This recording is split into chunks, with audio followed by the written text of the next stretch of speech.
अगर आप लोगों के ब्लॉग में बहुत सारी हेडिंग्स हैं, सब हेडिंग्स हैं और आप चाहते हो कि रीडर्स को हर सेक्शन तक मैन्युअली स्क्रॉल करने की नीड ना पड़े, तो ये जो विजिट आज जो मैं बता रहा हूँ, इस विजिट का यूज करके आप यूजर को डायरेक्ट उनकी रिक्वायर्ड इन्फॉर्मेशन तक पहुंचा सकते हो। भी हम लोग कोई ब्लॉग पोस्ट लिखते हैं तो रीडर को स्पेसिफिक इन्फॉर्मेशन ढूंढने में काफी टाइम लग सकता है, तो इस प्रॉब्लम को सॉल्व ये वाला विजिट काफी हद तक कर देता है। तो आज की वीडियो में हम स्टेप बाय स्टेप देखेंगे कि टेबल ऑफ कंटेंट विजिट को कैसे ऐड करते हैं और इसे कैसे कस्टमाइज करते हैं। ब्लॉग दिखाता हूँ। यहाँ पे ये ब्लॉग है, ये कुछ टेक्स्ट लिखा हुआ है कि नीचे आएंगे तो यहाँ मैंने बनाया है टेबल ऑफ कंटेंट। इसको यहाँ से हम हाइड और अनहाइड कर सकते हैं। इसके नीचे देखो मेरा पूरा ब्लॉग का स्ट्रक्चर है, जैसे ये मेरी हेडिंग्स हैं, सब हेडिंग्स H2 हेडिंग्स हैं, यहाँ पे टेक्स्ट है, इमेज है, ऐसे ही एंड तक पूरा मेरा ब्लॉग लिखा हुआ है। तो ये टेबल ऑफ कंटेंट विजेट पूरे ब्लॉग के स्ट्रक्चर को एनालाइज करता है और आपको एक ऑर्गेनाइज स्ट्रक्चर प्रोवाइड कर देता है ब्लॉग के स्टार्टिंग में, जहां आप इस विजिट को ड्रैग एंड ड्रॉप करते हो। तो जैसे अगर यूज़र को इस वाली हेडिंग पे जाना है तो इस पे यूज़र क्लिक करेगा और डायरेक्ट इस वाली हेडिंग पे पहुंच जाएगा। ये मैंने अपना ब्लॉग पेज एलिमेंटर डैशबोर्ड में ओपन कर लिया है। नीचे आता हूँ मैं, यहाँ पे मैंने ऑलरेडी टेबल ऑफ कंटेंट बनाया हुआ है। मैं क्या करता हूँ, इसको यहाँ से मैं डिलीट कर देता हूँ।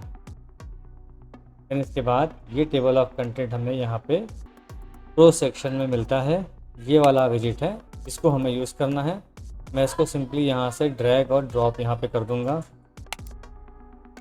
तो ये पूरा यहाँ पे टेबल ऑफ कंटेंट, जैसे ही मैंने यहाँ पे इसको ड्रॉप किया, इसने क्या किया, सारी हेडिंग्स को एनालाइज किया, H2, H3, H4, H6 structure form में यहाँ पे इसने बना दिया है। और लेफ्ट साइड पे इसकी सेटिंग्स ओपन हो गई हैं, जैसे कंटेंट, स्टाइल और एडवांस। तो कंटेंट में हमें दो ऑप्शन मिलता है, एक मिलता है टेबल ऑफ कंटेंट, दूसरा मिलता है additional option. Table of content में यहाँ पे अगर हमें इसका नाम चेंज करना है तो हम इसका नाम चेंज कर सकते हैं। इसका टैग है इस हेडिंग का, यहाँ से इस हेडिंग का टैग चेंज कर सकते हैं। और क्या क्या टेबल ऑफ कंटेंट में इंक्लूड करना है, जैसे यहाँ पे लिखा है anchor by tags H2, H3, H4, H5, H6। तो ये सब H6 तक जो चीज़ें हैं वो टेबल ऑफ कंटेंट में आएंगी और यहाँ पे एक्सक्लूड का ऑप्शन है। देन इसके बाद मार्क व्यू नंबर्स, जैसे यहाँ पे लिखा है 1 2 3, ऐसे यहाँ पे अगर मैं यहाँ पे बुलेट्स कर दूंगा तो ये यहाँ पे बुलेट फॉर्म में शो होगा। मैं फ़िलहाल यहाँ पे नंबर लिखता हूँ। इसके बाद और नीचे चलते हैं। मैं अगर यहाँ पे बुलेट लेता हूँ तो यहाँ पे दो ऑप्शन आता है, नन का और आइकन लाइब्रेरी का। आइकन में बुलेट्स आ रहे हैं, अगर हमें यहाँ पे कुछ और सेलेक्ट करना है तो हम यहाँ पे कुछ और सेलेक्ट कर सकते हैं। जैसे सर्कल कर दिया तो यहाँ पे सर्कल आ गया है।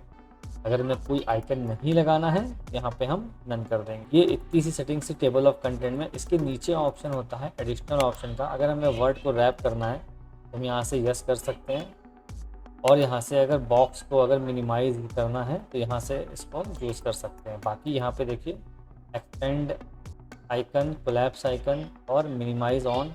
देन इसके बाद यहाँ पे हायरार्किकल व्यू है, जिस फॉर्मेट में हमारा ब्लॉग होगा, जो हेडिंग पहले आएगी H2, H3, H4, अगर उसके अंदर कोई सब हेडिंग्स हैं किसी हेडिंग के अंदर तो ऑटोमेटिकली यहाँ पे स्ट्रक्चर फॉर्म में वो उसको सिंक कर लेगा, इसीलिए इसको हम ऑन रखते हैं।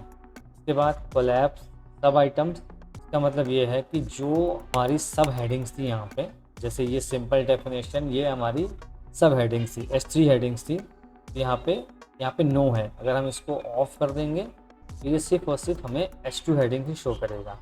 जैसे ये मेरा H2 हेडिंग्स है तो यहाँ पे सिर्फ और सिर्फ H2 हेडिंग ही शो करेगा। अगर हमें यहाँ पे टेबल ऑफ कंटेंट में अपने सब हेडिंग नहीं दिखानी है तो हम इस ऑप्शन का यूज़ कर सकते हैं, बट यहाँ पे मैं अगर नो करूँगा तो सारी चीज़ें दिखाएंगी।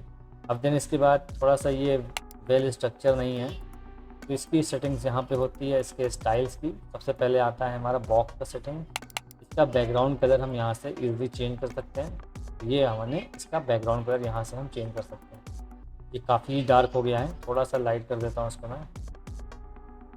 इसके बाद ये हमारा बॉर्डर कलर है, इसको बॉर्डर कलर।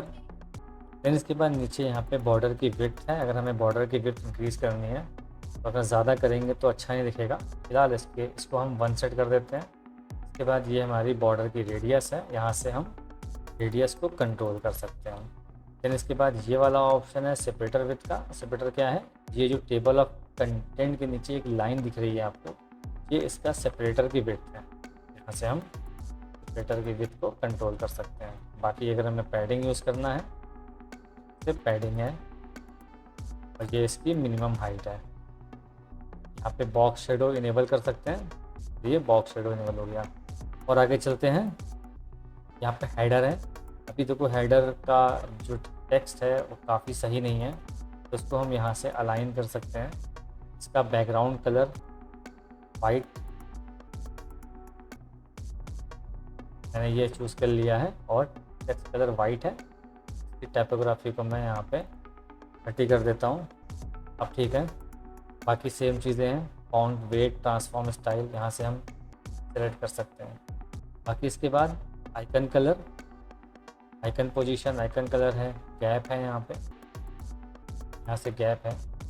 फिर इसके बाद लास्ट ऑप्शन आता है इसमें लिस्ट। लिस्ट क्या है, जो इसके नीचे जो चीज़ें हैं H2 H3 H4 हेडिंग्स, ये इसकी सेटिंग्स है। यहाँ पे मैक्सिमम हाइट है, यहाँ पे इतना हमें मैक्सिमम हाइट शो करना है।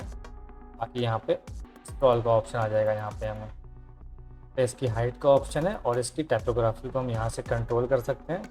बाकी चीज़ें हैं, जैसे यहाँ पे टेक्स्ट है, हमें अंडरलाइन यस करना है, यहाँ से अंडरलाइन आ जाएगा यहाँ पे। देन यहाँ पे मार्कर है, यहाँ पे मार्कर है। मार्कर मीन्स ये जो हमारा आइकन दिख रहा है, ये इसकी सेटिंग्स है। यहाँ पे हम इसके साइज़ को थोड़ा सा इंक्रीज़ और डिक्रीज़ कर सकते हैं। बाकी यहाँ पे सेटिंग्स है।